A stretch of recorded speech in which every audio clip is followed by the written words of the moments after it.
En janvier dernier, j'ai perdu mon cousin Tidiane, disparu subitement à Dakar à 6000 km de moi. Ce qui nous liait, ce n'était pas seulement que son père était le frère du mien. Ce qui nous liait, ce sont ses qualités de douceur, d'honnêteté, mais surtout de patience face aux épreuves qui ont jalonné sa vie. Perdre un être cher en étant éloigné est difficile.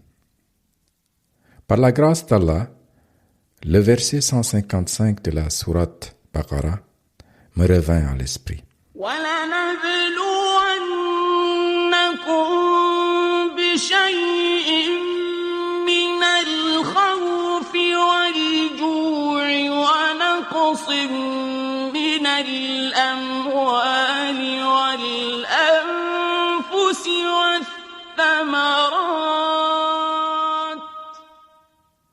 Nous vous éprouverons par un peu de peur, de faim et de diminution de biens, de personnes et de fruits. وَلَنَبْلُوَنَّكُمْ بِشَيْءٍ مِّنَ الْخَوْفِ وَالْجُوعِ وَنَقْصٍ مِّنَ الْأَمْوَالِ وَالْأَنفُسِ وَالثَّمَرَاتِ. Le verset dissipa mon nuage de tristesse, me permit de retrouver ma piété et méditer sur cette perte. Ceci me fera poster sur le groupe WhatsApp familial le message suivant. Pensée pieuse. Rendons grâce à Allah de nous avoir prêté Tidiane. Qu'Allah protège notre famille et continue d'exaucer les doigts de notre grand-père Thierno Amar Bayla. Je me rendis compte que dans ce message que je venais de poster, je venais de faire un doigt pour qu'Allah accepte les doigts de notre grand-père. Et en ce moment de perte, j'ai réalisé la miséricorde d'Allah sur notre famille et j'attribuais l'origine de cette miséricorde aux doigts de notre grand-père. Et plus personnellement, je suis convaincu aussi que si j'ai pu réussir dans ma vie jusqu'ici, c'est surtout le fruit des doigts. Le fruit des doigts de mon grand-père, les doigts de mon père, ceux de ma mère et des doigts de tous ceux qui m'aiment. Je vous parle aujourd'hui du doigt. J'ai l'impression que nous ne réalisons pas assez les chances que nous avons entre nos mains, que nous avons à travers le doigt. Nous sommes assis sur un immense gisement de chance pour vivre notre bonheur, un gisement que nous n'exploitons pas. Nous ressemblons à une personne malheureuse, une personne assise sur un immense sac d'or, un sac d'or qui lui appartient. Une personne qui meurt pourtant de faim, assise sur un sac d'or et mourir de faim. L'objectif de cet épisode est de nous réveiller, d'attirer notre attention sur cet atout que nous avons avec le doigt, partout, tout le temps. Nous avons l'atout d'avoir la possibilité unique de parler à celui qui a tout, qui sait tout, qui peut tout, partout et pour tous. Mon objectif aujourd'hui est d'encourager à redécouvrir votre gisement d'or que constitue l'acte du doigt et recultiver en nous, en vous, l'habitude de faire des doigts. Pour cela, je m'essayerai durant les prochaines minutes à premièrement nous rappeler la nature et l'importance du doigt en brossant quelques bienfaits du doigt. Deuxièmement, de partager quelques réflexions sur la pratique du doigt. Et enfin, de rappeler notre attitude à prendre après avoir fait le doigt. Rappelons-nous d'abord la nature et l'importance du doigt. Le doigt est libre. Il n'est pas obligatoire comme les 5 prières, et nous pouvons le faire partout et en tout temps. Il y a dans le doigt un bouquet de bienfaits Et parmi ces bienfaits, je voudrais en brosser 4. Le doigt est une abondante source de paix. Le doigt nous offre une intime proximité avec Allah. Le doigt nous sert d'école d'humilité. Et le doigt est un acte d'espoir libérateur. Un acte d'espoir libérateur parce que le doigt est un acte qui nous libère, il nous soulage. Et sont des actes les plus puissants, les plus efficaces qui soient à notre portée comme être humain. C'est notre assurance comme croyant. La meilleure assurance vie, la meilleure assurance maladie, la meilleure assurance risque. Allah a mis à notre disposition le doigt comme un moyen de se rapprocher de lui. Chacun de nous, à un moment donné de notre vie, nous avons ressenti l'envie d'être en réelle sécurité. Nous avons senti le besoin de nous confier, de partager nos inquiétudes avec une autre personne de confiance, afin d'apaiser notre cœur et dissiper nos soucis. En principe, c'est louable de chercher un soulagement chez une autre personne, car l'entraide est une vertu. Et ne dit-on pas d'ailleurs en Afrique que l'homme est le remède de l'homme? Cependant, l'homme reste un être limité et le plus souvent, le recours à lui ne suffit pas. Il existe cependant un moyen plus fiable de toujours s'en sortir dans la vie. Quel que soit le problème, quelle que soit la tristesse, quelle que soit l'angoisse, c'est de s'ouvrir à son Créateur, le Maître de l'univers.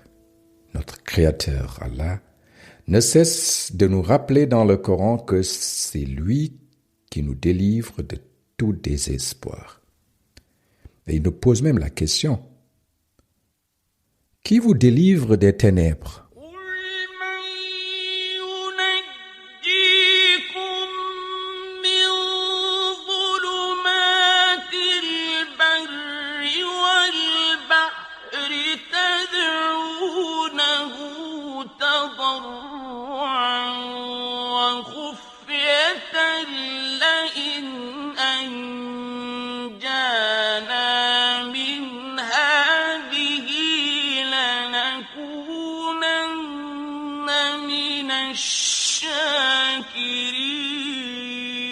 Qui vous délivre des ténèbres de la terre et de la mer?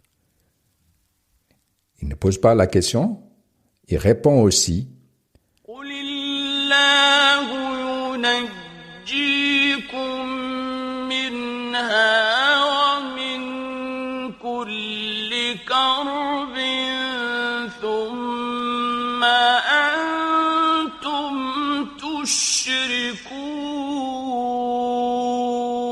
c'est Allah qui vous en délivre, ainsi que de toute angoisse. Qui vous délivre des ténèbres de la terre et de la mer? Il répond: c'est Allah qui vous en délivre, ainsi que toute angoisse. Le doigt vers Allah nous délivre donc de toute angoisse. Il nous épargne les sentiments de désespoir et il nous redonne espoir. Le doigt nous libère quand nous sommes en détresse.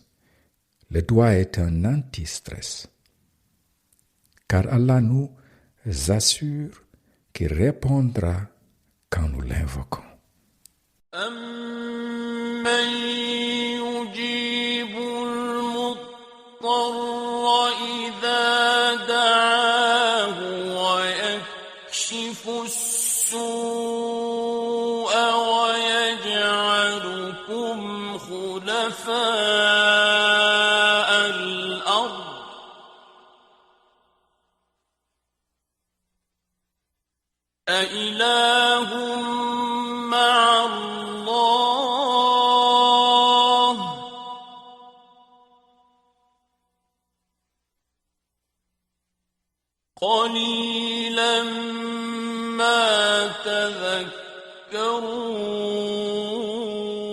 N'est-ce pas lui qui répond à l'homme en détresse quand il l'invoque? C'est ce que le verset nous dit. Et le verset se termine Qalilan ma tadhakkarun. Et c'est rare que vous vous rappeliez. Le verset commence, n'est-ce pas lui qui répond à l'homme en détresse quand il l'invoque? Et le verset termine, c'est rare que vous vous en rappeliez. C'est rare que vous vous rappeliez. Oui, c'est rare que nous nous rappelions. Parce que nous sommes emportés dans notre tourbillon quotidien. Emportés dans notre tourbillon quotidien, il est facile d'oublier l'immense remède contre la détresse que nous avons entre les mains, le pouvoir du doigt. Le doigt sert de remède contre l'angoisse et le désespoir, rappelons-nous. Remède contre angoisse et désespoir. Le doigt ne se limite pas à l'atténuation du désespoir. Le doigt est encore plus vaste. La portée du doigt est vaste. Le doigt est une vaste source de paix. Le doigt est une source de paix. Vous pouvez faire un doigt pour vous-même. Vous pouvez faire un doigt pour votre famille, pour vos amis, pour des étrangers, pour des gens traversant une grande épreuve, pour les croyants ou même pour toute l'humanité. Nous pouvons demander dans nos doigts les bonnes choses de la vie d'ici-bas, tout comme les bonnes choses de l'au-delà. Nous nous sentons libres de demander à Allah ce que nous désirons, que ce soit une petite chose ou une chose plus importante. Cette vaste source de paix est non seulement immense, mais elle est aussi proche et à portée de cœur. Le doigt nous aide à ressentir notre proximité avec Allah. Une grande proximité avec Allah. Le doigt nous offre une sensation de proximité avec Dieu. Il nous épargne les sentiments dépressifs de l'isolement. À plusieurs fois dans le Coran, Allah nous rappelle sa proximité avec nous et il nous invite à l'invoquer. Il nous invite à lui parler de nos rêves, de nous parler de nos espoirs, de nos craintes. Il nous assure qu'il entend tout ce que nous lui confions.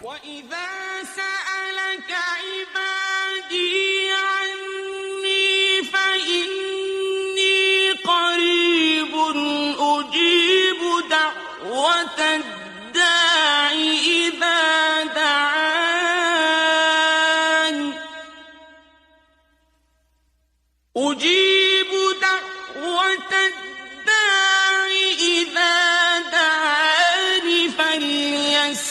فليستجيبوا لي وليؤمنوا بي لعلهم يرشدون. Il dit au prophète, et quand mes serviteurs t'interrogent sur moi, alors je suis tout proche. Je réponds à l'appel de celui qui m'invoque quand il m'invoque. وَإِذَا سَأَلَكَ عِبَادِي أَنِّي فَإِنِّي قَرِيبٌ. Je suis proche. أُجِيبُ دَعْوَةَ الدَّاعِ إِذَا دَعَانِي فَلْيَسْتَجِيبُوا لِي وَلْيُؤْمِنُوا بِي لَعَلَّهُمْ يَرْشُدُونَ. Magnifique. Et où se trouve Allah quand nous l'invoquons? Où est-il? Et il vient de nous le rappeler dans le verset que vous venez d'écouter. Il est proche. Il est proche, il est très proche. Il est très proche de ceux qui croient en lui. Et Allah n'est pas loin. Allah n'est pas loin. Allah est entre nous et notre cœur. Entre nous et notre cœur. Imaginez un peu. Qu'est-ce qui se trouve entre vous et votre cœur? C'est pas moi qui vous le dis, c'est Allah qui dit. Allah dit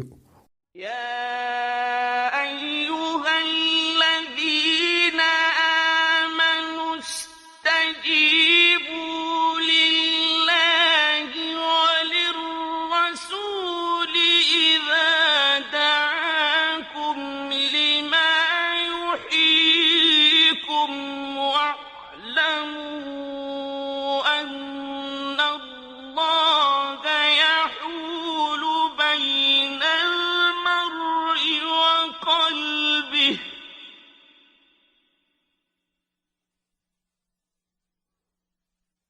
واعلموا أن الله يحول بين المرء وقلبه وأنه إليه تحشرون. وَاعْلَمُوا أَنَّ اللَّهَ يَحُولُ بَيْنَ الْمَرْءِ وَقَلْبِهِ. Et sachez qu'Allah s'interpose entre l'homme et son cœur. Ne cherchez pas loin. Allah n'est pas loin. Il est entre nous et notre cœur. Et comme il est entre nous et notre cœur, il connaît donc tous nos secrets, connaît tous nos rêves, connaît tous nos désirs. Et rien ne peut lui être caché. Dieu est en nous, de par sa création, de par son savoir et par son pouvoir. Alimul Ghayb wa Shahada. C'est lui le connaisseur de ce qui est invisible et de ce qui est visible. Alors, avoir la chance de lui parler sans rendez-vous, sans demande d'audience, sans intermédiaire, est le cadeau le plus sublime que nous pouvons avoir. Le doigt est une magnifique occasion d'intimité spirituelle. Le doigt reflète la relation unique entre nous et notre Seigneur. Le doigt est une chance constante que nous avons partout de sentir la proximité d'Allah. Et plus nous sentons cette proximité, et plus nous réalisons notre état d'insignifiance par rapport à l'immensité d'Allah et de son univers. Et c'est en cela que le doigt est aussi une école de l'humilité. Quand nous faisons un doigt, nous démontrons notre humilité et nous réaffirmons notre totale dépendance à l'égard d'Allah. Nous reconnaissons que nos capacités sont limitées et nous nous tournons vers Allah Al-Azim, le magnifique, la gloire suprême, le plus grand. Invoquez votre Seigneur humblement et discrètement. Le doigt nous apprend donc à être humble, à écouter à l'intérieur de nous-mêmes avant de nous tourner vers Allah. D'écouter à l'intérieur de nous-mêmes. واذكر ربك في نفسك تضرعا وخيفة ودون الجهر من القول بالغدو والآصال ولا تكن من الغافلين. واذكر ربك في نفسك. Invoque ton Seigneur en toi-même, en humilité et conscience, à voix basse matin et soir. Donc après avoir rappelé que le doigt est une école d'humilité, que le doigt nous offre une sensation d'intimité avec Allah, qu'il est une source intarissable de paix et qu'il nous libère de toute angoisse, alors comment cultiver la pratique du doigt? How to do it?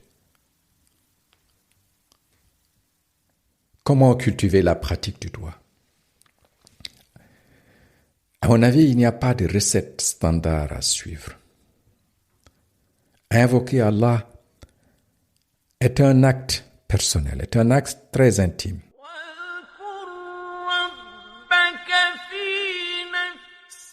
C'est lui qui nous le dit. Wazkur rabbaka fi nafsik. Invoque ton Seigneur en toi-même. Lorsque nous faisons un doigt, essayons de le faire de la meilleure manière qui soit.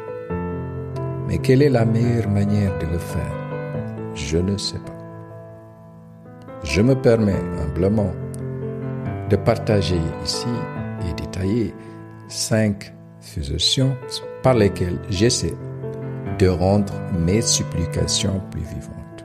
C'est d'abord, premièrement, de cultiver l'habitude de commencer nos doigts par remercier et louer Allah. Deuxièmement, de faire preuve de sincérité et de confiance totale en Allah. Troisièmement, de faire preuve de générosité et avoir un cœur sain pour soi et pour les autres. Quatrièmement, être présent. Être présent et sentir une connexion intime avec Allah. Cinquièmement, faire le doigt tout en étant actif. Demander et agir. Laissez-moi essayer de détailler ces 5 éléments. En commençant par le premier, c'est-à-dire de remercier et louer Allah.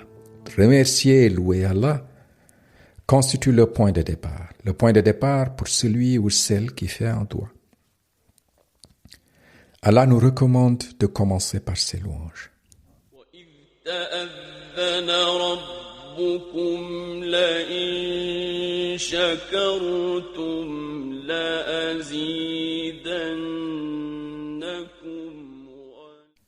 Assurément, si vous rendez grâce, je vous donnerai encore plus. Si vous êtes reconnaissant, très certainement, j'augmenterai mes récompenses, mes bienfaits pour vous. La in shakartum la azidannakum. Commençons donc d'abord par cultiver à être reconnaissant. Cultiver à être reconnaissant avant de demander.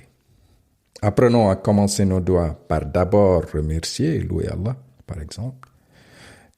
De nous rappeler et dire le plus souvent et le plus simplement cette magnifique phrase que nous connaissons. Alhamdulillahi Rabbil Alamin. Alhamdulillahi Rabbil Alamin. Louange à Allah, Seigneur de l'univers. Louange à Allah, Seigneur de l'univers. Alhamdulillahi Rabbil Alamin. À certains moments de la journée, lorsque vous y pensez, arrêtez ce que vous faites pendant 1 minute. Prenez 3 grandes respirations et revenez à la conscience. Faites revenir à votre conscience de tout ce qu'Allah vous a donné jusqu'à présent. Et certains petits événements de routine peuvent servir des signaux pour ce retour vers soi et de louange à Allah pour cette pause. Vous pouvez transformer de nombreux événements ordinaires en occasion de vous souvenir de Alhamdulillahi Rabbil Alamin. Comme par exemple quand vous montez dans la voiture, quand vous tournez la clé de contact, ou bien quand vous voyez un feu rouge. Arrêtez-vous 1 minute, prenez 3 grandes respirations, pensez Alhamdulillahi Rabbil Alamin. Ou bien quand vous déverrouillez votre porte d'entrée, ou bien quand vous buvez un verre d'eau, ou bien quand vous allez au lit, etc. Ces événements routiniers peuvent être pour nous des signaux, pour nous arrêter 1 minute, prendre un moment, revenir à nous-mêmes, prendre 3 grandes respirations et remercier et louer Allah. Alhamdulillahi Rabbil Alamin. Et après avoir remercié et loué Allah comme il le mérite d'être loué, faisons ensuite preuve de sincérité dans nos doigts. C'est le 2e élément. Sincérité et confiance totale en Allah. D'abord, faisons preuve d'une sincère conviction que seul Allah est en mesure de pouvoir répondre à notre demande. Apprenons à parler sincèrement à Allah de la façon comme les prophètes faisaient des doigts. Les prophètes avaient une relation très étroite avec Allah. La relation avec Allah était une de confiance totale. Mais même avec une telle confiance inébranlable en Allah, Il leur arrivait, comme à tout le monde, d'avoir peur ou de ressentir de l'angoisse, de se sentir seul au monde ou simplement de se sentir dépassé. Ils se tournaient vers Allah pour lui demander de les aider.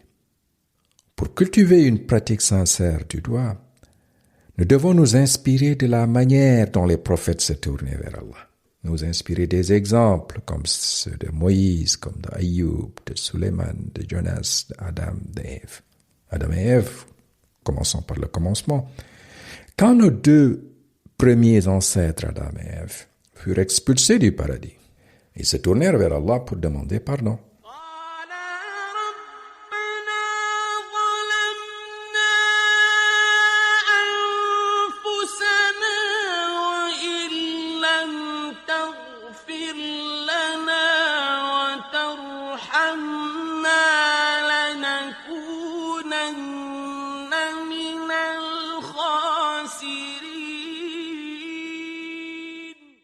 Seigneur, nous nous sommes fait du tort à nous-mêmes. Et si tu ne nous pardonnes pas et ne nous fais pas comme miséricorde, alors nous serons certainement du nombre des perdants. Nous descendons d'Adam et Ève, nous sommes de simples humains, comme eux, nous commettons des erreurs et des péchés. Et comme Adam et Ève, demandons sincèrement à Allah de nous pardonner et de nous accorder sa miséricorde. Copions-les. Et copions aussi d'autres exemples. Autre exemple, c'est celui du prophète Ayoub. Durant toute sa vie, le prophète Ayoub fut durement éprouvé par Allah tout en demeurant fidèle et patient. Il se tournait constamment vers Allah pour lui demander pardon. Et même lorsqu'il fut au plus bas, jamais il ne se plaignit. Il se tourna sincèrement vers Allah et implora son pardon. Il dit: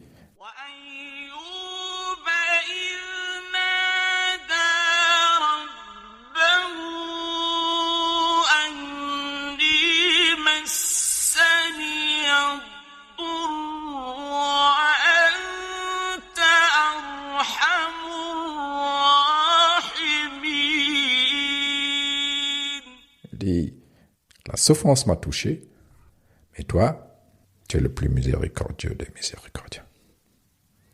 Mais pourquoi le Coran nous relate les histoires des prophètes? C'est pour que toi et moi, pour que nous apprenions de ces récits. Les prophètes sont des exemples à suivre, car leur vie, en tant qu'être humain, demeure proche des nôtres. Combien de fois nous sommes-nous sentis si épuisés? Épuisés physiquement, épuisés mentalement. Combien de fois il nous a semblé que nous n'avions plus d'énergie pour aller de l'avant. Dans de tels moments, pensons au prophète Moïse. Le prophète Moïse, il fut tenté de quitter l'Égypte et de traverser le désert vers l'inconnu. Et après avoir marché plus d'une semaine durant à travers le sable brûlant, il trouva une oasis. Et c'est là que cet homme épuisé prit d'abord la peine d'aller aider deux femmes à abreuver leur troupeau près d'une source d'eau. Et avant de s'effondrer ensuite, fatigué, exténué, au pied d'un arbre, et d'invoquer le secours d'Allah. Invoquant en disant: Seigneur, j'ai grand besoin de tout le bien que tu pourrais faire descendre sur moi.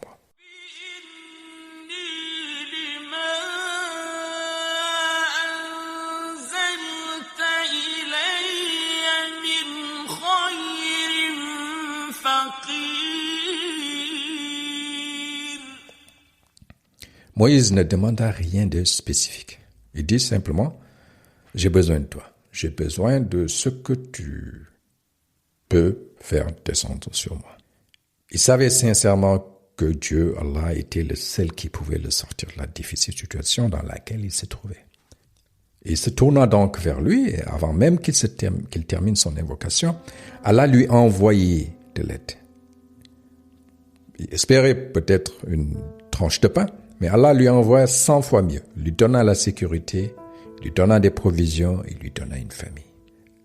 Il y a encore plusieurs leçons pour nous dans l'histoire du prophète Moïse.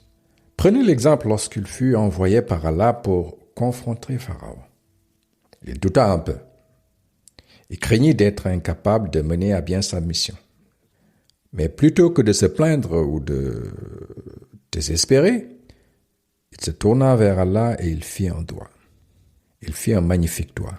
قال رب اشرح لي صدري Seigneur, ouvre-moi ma poitrine, rends mon cœur apte à recevoir ta révélation. ويسر لي أمري Et facilite ma mission. ويسر لي أمري. واحلل عقدة من لساني Et dénoue un nœud à ma langue, يفقه قولي afin qu'il comprenne mes paroles. يفقهوا قولي. واجعل لي وزيرا من أهلي Et assigne-moi un assistant de ma famille. واجعل لي وزيرا من أهلي. هارون أخي Aaron, mon frère. Aaron أخي. اشدد به أزري Accrois par lui ma force وأشركه في أمري et associe-le à ma mission. La prochaine fois que vous ferez face à une tâche, face à un challenge que vous jugerez difficile, voire insurmontable, ne désespérez pas. Donnez de votre mieux. Pensez à ce doigt du prophète Moïse. Moïse était sincère. Moïse connaissait sa tâche. Il connaissait ses forces, tout en étant conscient de ses propres limites. Il fit sincèrement appel à Allah pour réussir sa mission.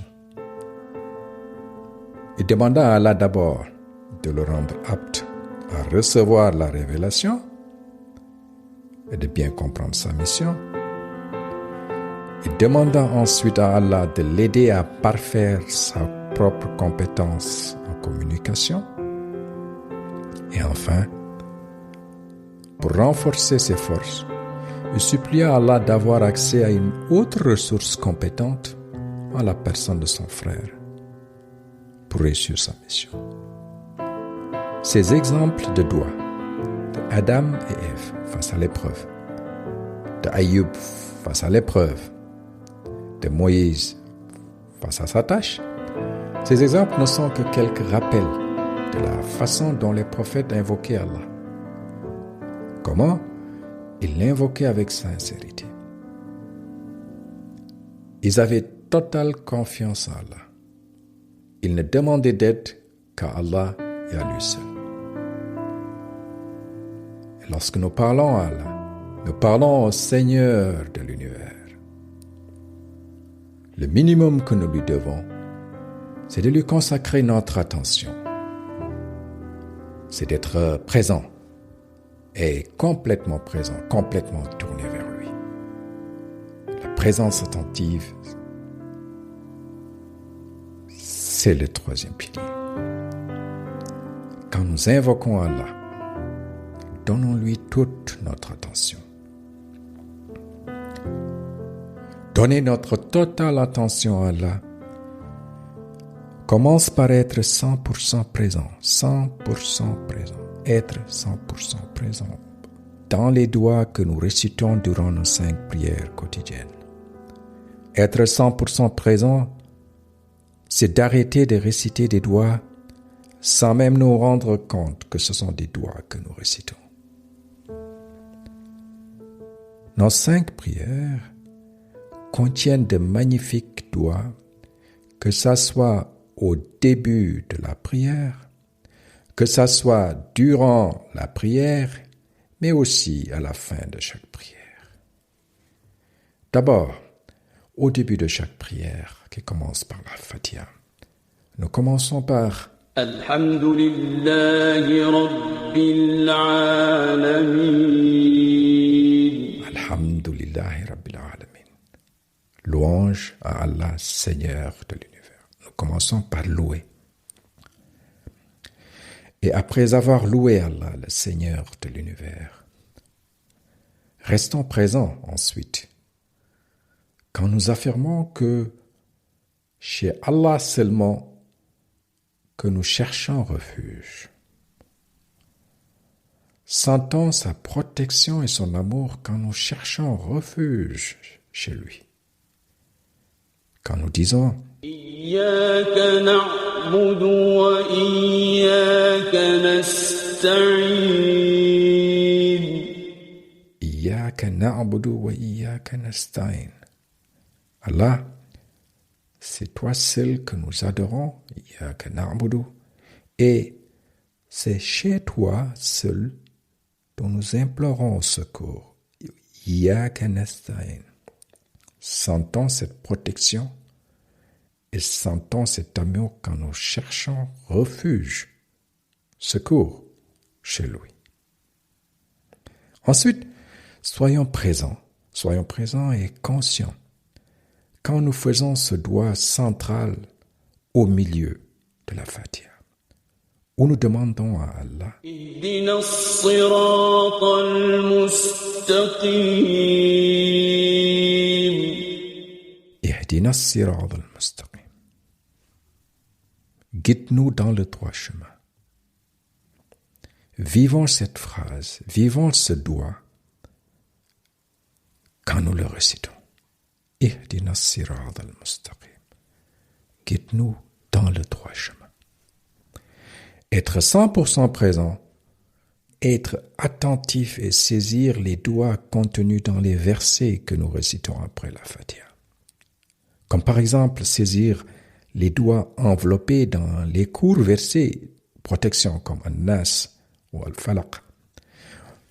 Dans Al-Falaq, où nous cherchons de façon spécifique une protection contre le mal. Où nous disons قل أعوذ برب الفلق Qul a'udhu bi rabbil falaq. Je cherche protection auprès du Seigneur de l'aube naissante. Cherchons protection quand nous prions. Quand nous récitons, sentons que nous cherchons de la protection.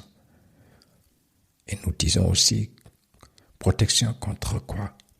Nous le disons 4 fois. من شر ما خلق Min sharri ma khalaq. Contre le mal des êtres qu'il a créés. ومن شر غاسق إذا وقب Wa min sharri ghasiqin iza waqab. Contre le mal de l'obscurité. ومن شر النفاثات في العقد Wa min sharri. Contre le mal. Naffathati fil uqad. De celles qui soufflent sur l'honneur. ومن شر حاسد إذا حسد Wa min sharri hasidin iza hasad. Nous cherchons protection contre le mal de ceux qui sont envieux, contre les jaloux. Alors réalisons cette conversation quand nous prions, identifions les doigts que nous récitons et vivons-les. Réalisons que notre conversation avec Allah est ce que nous avons de plus intime, ce que nous possédons de plus riche, de plus personnel. Nous pouvons et nous devons personnaliser nos doigts en l'exprimant avec nos propres sentiments, nos propres mots. Faisons des doigts qui viennent de notre cœur, en silence, dans la langue qui nous est la plus familière, dans la langue qui nous rapproche le plus d'Allah. Parlons à Allah, Allah qui est entre nous et notre cœur. Parlons à Allah avec le cœur. واعلموا أن الله يحول بين المرء وقلبه وأنه إليه تحشرون وَاعْلَمُوا أَنَّ اللَّهَ يَحُولُ بَيْنَ الْمَرْءِ وَقَلْبِهِ. Rappelons-nous qu'Allah est entre nous et notre cœur. Allah est entre nous et notre cœur. Parlons-nous de ce que nous avons dans notre cœur. Parlons-lui de ce que nous ressentons. Confions-nous en Allah. Faites confiance en votre cœur. La conversation avec Allah est pour moi un acte d'intimité spirituelle. Un acte d'intimité spirituelle qui nous rafraîchit et nous redonne de l'énergie. Non seulement Allah est entre nous et notre cœur, il nous dit aussi que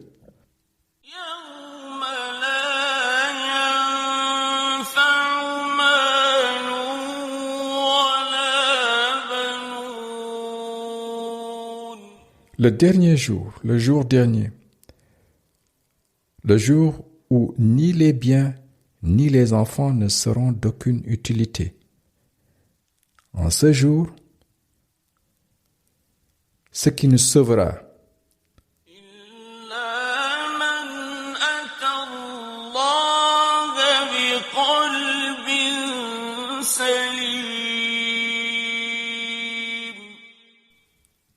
ce sera seulement de revenir vers lui avec un cœur saint. Alors, quand nous faisons face à Allah pour faire un doigt, faisons-le avec un cœur saint. C'est ce qui nous sauvera le jour dernier. Illa man atallah bi qalbin salim. Revenir vers Allah avec un cœur saint. Alors, demandons avec un cœur saint. Faisons preuve de générosité. Demandons que du bien pour nous, pour les autres et pour l'humanité. Cette générosité dans l'acte du doigt, nous pouvons aussi l'apprendre des prophètes. Invoquer avec générosité pour ses frères était une pratique de notre père Ibrahim, qui disait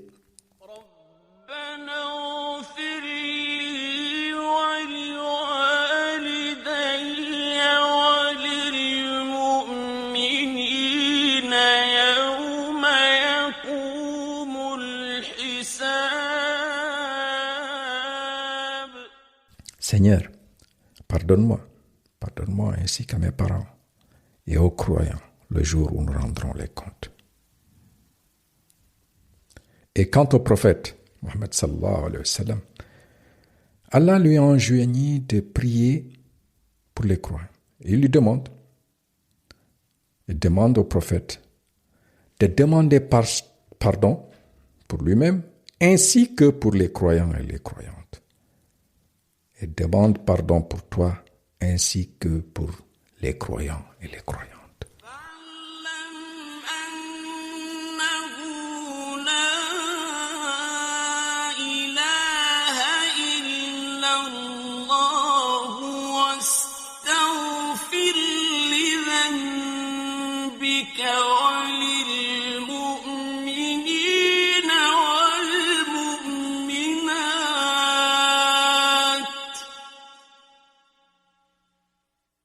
والله يعلم متقلبكم ومثواكم واستغفر لذنبك وللمؤمنين والمؤمنات. Implore le pardon pour ton péché ainsi que pour les croyants et les croyantes. Alors, quelle générosité! Nous sommes redevables au prophète Ibrahim et au prophète Mohammed sallallahu alayhi wa sallam pour leur générosité. Alors, deux prophètes à qui nous devons tout. Nous sommes également redevables aux autres prophètes, aux générations d'hommes et de femmes pieux qui nous ont transmis l'héritage des prophètes. Nous sommes redevables à nos parents qui nous ont initiés, qui ont initié nos premiers pas vers Allah. Les mentionner dans nos invocations, dans nos doigts, est aussi une façon de leur exprimer notre gratitude. Et les prophètes, Ibrahim et Mohammed, ne sont pas seulement contentés de faire des doigts. Là est aussi une autre leçon. Ils étaient des bosseurs, comme on dit aujourd'hui. C'est surtout en travaillant, en étant actifs, qu'ils ont contribué à établir une communauté grandissante de musulmans, une communauté qui compte aujourd'hui plus de 1,5 milliard de personnes à travers le monde. Ils ont travaillé, ils ont montré qu'il faut, cinquièmement, faire le doigt tout en étant actif. C'est-à-dire de demander et agir. Faire des efforts tout en priant pour le meilleur. C'est le cinquième aspect qui me paraît important dans la pratique du doigt. Allah nous encourage à l'invoquer, à faire des doigts. Cela signifie aussi faire comme les prophètes Ibrahim et Mohammed, investir des efforts pour réaliser nos souhaits. Car la confiance en Allah comprend à la fois l'invocation de notre souhait, la confiance en Allah et l'effort. Car en vérité, c'est Allah qui le dit. إن الله لا يغير ما بقوم حتى يغيروا ما بأنفسهم. Allah ne modifie point l'état d'un peuple tant que les individus qui le composent ne modifient pas ce qui est en eux-mêmes. Donc après avoir rappelé que le doigt est une école d'humilité, qu'il nous offre une sensation d'intimité avec Allah, que le doigt est une source intarissable de paix, qu'il nous libère de toute angoisse, et après avoir compris les majeurs aspects sur comment alors cultiver la pratique du doigt, quelle attitude devons-nous prendre après avoir fait le doigt? Et l'une de nos préoccupations après avoir fait un doigt, c'est de savoir si nos requêtes sont acceptées. Pour certains, l'attente peut paraître longue. Mais ici aussi, nous devons nous rappeler les leçons de prophètes comme Ayyub. Et soyons patients et ayons toujours à l'esprit ce verset de l'espoir. Un beau verset qui nous dit que nous devons toujours garder l'espoir d'avoir la miséricorde d'Allah. قل يا عبادي الذين أسرفوا على أنفسهم لا تقنطوا من رحمة الله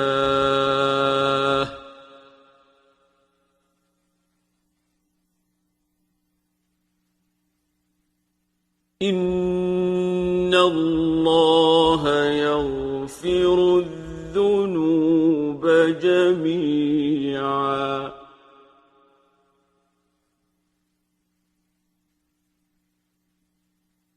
إنه هو الغفور الرحيم لا تقنطوا من رحمة الله. Ne désespérez pas de la miséricorde d'Allah. Ne désespérons pas de la miséricorde d'Allah lorsque les résultats ne sont pas visibles tout de suite. Allah est toujours à l'écoute. Et rappelons-nous qu'il est tout proche encore. Rappelons-nous qu'il est, comme il le dit dans le Coran, il répond quand nous l'appelons.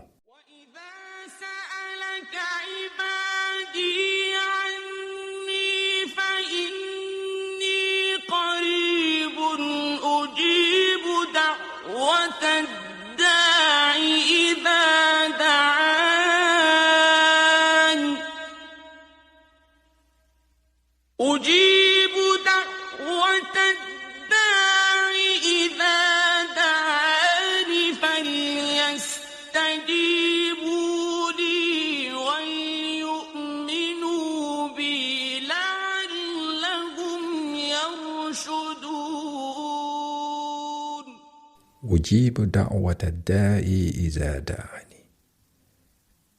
je réponds à l'appel de celui qui m'invoque quand il m'invoque. Ne soyons pas incrédules. Allah répond quand nous l'appelons. Allah répond, soit il accède à la demande spécifique que nous avons formulée, ou alors il détourne un mal qui était destiné à celui qui l'a supplié, ou bien il réserve la récompense pour l'au-delà, ou bien ou alors il répond tout simplement d'une manière qui nous est invisible. Car n'oublions pas qu'Allah connaît l'avenir de chaque personne. Et il sait mieux ce qui est bon pour moi et ce qui est mieux pour toi. Et il le dit. وعسى أن تكرهوا شيئا وهو خير لكم وعسى أن تحبوا شيئا وهو شر لكم والله يعلم وأنتم لا تعلمون. Il se peut que vous détestiez une chose alors qu'elle est bonne pour vous. Et il se peut que vous aimiez une chose alors qu'elle est mauvaise pour vous. Dieu sait, tandis que vous ne savez pas. وَعَسَىٰ أَن تَكْرَهُوا شَيْئًا وَهُوَ خَيْرٌ لَكُمْ وَعَسَىٰ أَن تُحِبُّوا شَيْئًا وَهُوَ شَرٌّ لَكُمْ وَاللَّهُ يَعْلَمُ وَأَنْتُمْ لَا تَعْلَمُونَ. Il se peut que vous détestiez une chose alors qu'elle est bonne pour vous. Et il se peut que vous aimiez une chose alors qu'elle est mauvaise pour vous. Dieu sait, tandis que vous ne savez pas. Allah sait, tandis que nous ne savons pas. Allah sait, nous ne savons pas. Et à partir de là, ce qui nous reste, c'est de faire nos doigts. C'est d'être actif, de faire de bonnes œuvres et d'être patient. Allah nous répondra de la meilleure manière pour nous et au meilleur pour nous. Car il dit, ويستجيب الذين آمنوا وعملوا الصالحات ويزيدهم من فضله. il exauce ceux qui croient et font de bonnes œuvres et accroît sa grâce envers eux. ويستجيب الذين آمنوا وعملوا الصالحات ويزيدهم من فضله. Dans les moments de douleur, comme la perte de mon frère, dans les moments de désespoir, il est important de nous rappeler de cette richesse que nous avons toujours à portée de cœur, le doigt. Notre cœur est avec nous partout. Nous l'avons partout avec nous. Le doigt est l'essence de notre piété. C'est une source de richesse intarissable. C'est pour puiser dans cette source intarissable du doigt que j'ai fait cet épisode. Pour rappeler un peu et mieux comprendre la nature et l'importance du doigt. J'ai essayé humblement de brosser quelques bienfaits du doigt, puis j'ai partagé quelques réflexions sur la pratique du doigt, avant de finir par notre attitude après avoir fait le doigt. Et permettez-moi de clore cet petit épisode par un de mes doigts préférés pour faire un doigt pour nous. ربنا لا تزغ قلوبنا بعد إذ هديتنا وهب لنا من لدنك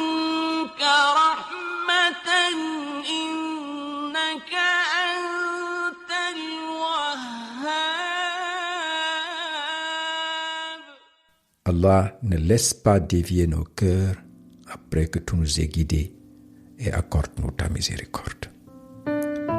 ربنا لا تزغ قلوبنا بعد إذ هديتنا وهب لنا من لدنك رحمة إنك أنت الوهاب. Si cet épisode sur comment cultiver la pratique du doigt vous a plu, je pense que vous aimerez également 2 des précédents épisodes portant sur connaître Allah par ses beaux noms pour mieux l'aimer et comment cultiver la confiance totale en Allah. Ces humbles réflexions que je partage ici sont les miennes. Je ne suis pas un cheikh. Ces réflexions sont purement personnelles. Elles sont ce que me parlent les versets. Je suis sûr que j'ai fait des erreurs. Ma compréhension est incomplète. Je vous demande d'être témoin que je demande à Allah de pardonner mes erreurs. Et vous pouvez faire quelque chose pour aider à ce que ce podcast continue d'être écouté. Laissez un commentaire sur votre chaîne de podcast. Écrivez une petite évaluation sur Apple. Cela m'aide énormément à continuer. Merci de m'avoir donné de votre temps. Retrouvez tous les épisodes de mon podcast Allouha El Coran sur Apple Podcast, Google Podcast, Deezer, Spotify. Partagez avec vos amis et abonnez-vous gratuitement. Visitez mon site alloual.com. Je me réjouis de vos suggestions par email à podcast@alloual.com. À la prochaine.